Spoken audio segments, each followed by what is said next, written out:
في بداية كل حمل في تحاليل ثوابت لازم نعملها من 6 ل 7 تحاليل.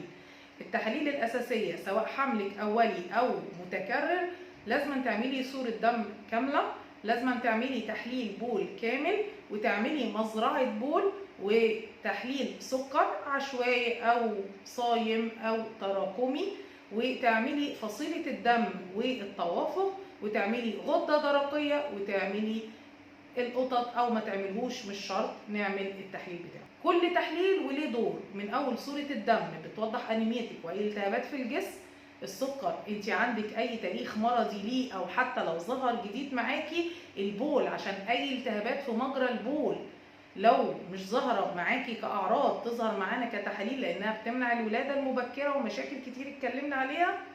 فصيلة الدم عشان حضرتك لو فصيلتك سالب فليكي تعامل خاص اثناء متابعة الحمل.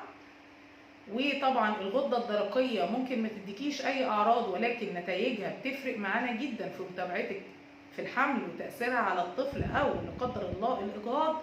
ومرض القطط احيانا بنعمله بعض الحالات بالذات اللي عندها تاريخ مرضي انها بتتعامل مع حيوانات او اجهاض متكرر.